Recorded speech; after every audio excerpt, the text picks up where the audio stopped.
The bitterness of poverty and resentment in East Pakistan erupted today in a kind of civil war. Sheikh Mujibur Rahman, the leader of East Pakistan, declared the region an independent republic, which he said will be called Bangladesh, the land of the Bengalis. Pakistan is a nation united only by religion. West Pakistan has the money and the government and the resources. East Pakistan, 1,000 miles away across India, has the poverty and the misery. It seems to get in the world news only when it sets a record for disaster, as it did last fall with the tidal wave that killed 200,000 people. Now West Pakistan, which also has most of the army, is trying to crush the revolt. There are reports of many casualties in Dhaka and other East Pakistan cities. Americans reaching the U.S. consulate in Dhaka say that the army is using full force, including tanks, throughout the country.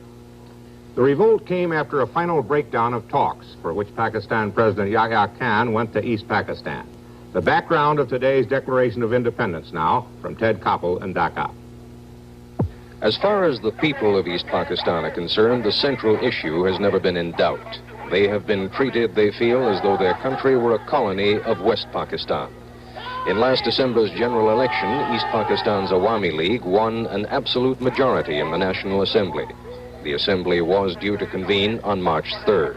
It would draft a new constitution.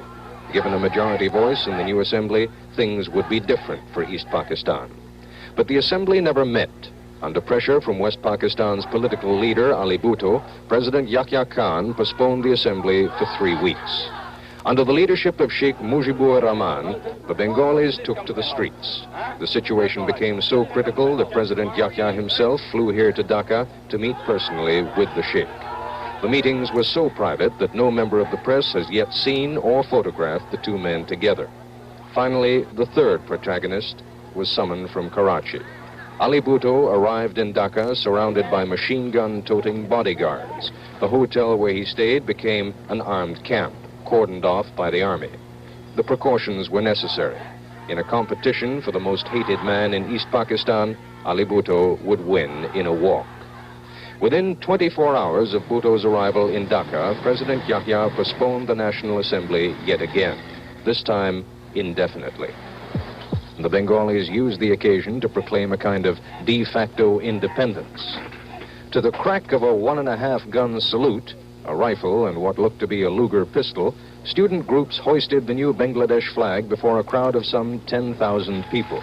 But the Bengali people have tasted the influence of their own numbers. Sheikh Mujib's rhetoric and their own slogans have convinced them that compromise is tantamount to surrender.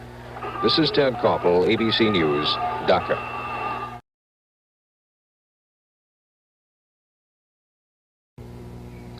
If it could be done without violence, the best solution to the Pakistani crisis would be to let rebellious East Pakistan and its leader, Sheikh Mujib, secede and become an independent nation.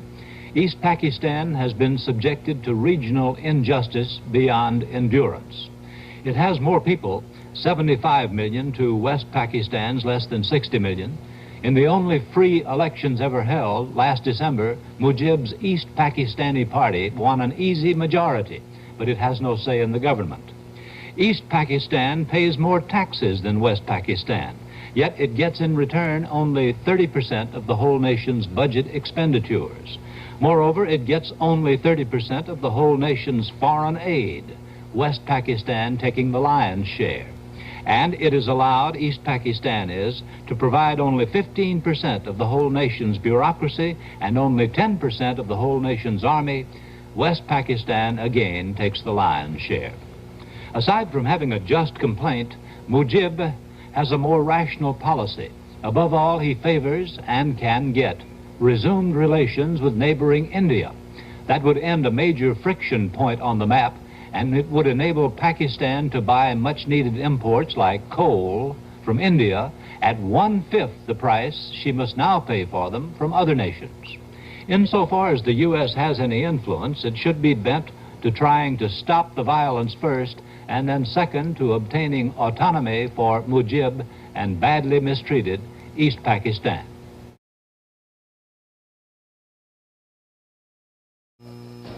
There's civil war in Pakistan tonight. Federal troops are reported fighting mobs armed with rifles and even sticks and stones in Dhaka, Chittagong, and other major cities in East Pakistan. In a radio broadcast, President Yahya Khan accused East Pakistan's leader, Sheikh Mujibur Rahman, of treason and ordered the army to take any steps necessary to restore the authority of the government. A clandestine radio station calling itself the Voice of Independent Bengal broadcast that Rahman has declared East Pakistan an independent nation. In Dhaka yesterday, Rahman, who has long fought for self-government for East Pakistan, addressed a rally of his followers. The 51-year-old sheikh is the leader of the Awami League, a political party that won a landslide victory in national elections last December. It was the country's first freely elected National Assembly in its 23-year history. But because of differences between Rahman and President Khan, the Assembly has never been convened. There are some 75 million persons in East Pakistan, and the feeling is strong there that the central government, 1,000 miles away in West Pakistan, has been treating them as second-rate citizens. The fact is that East and West have little in common, even speaking different languages.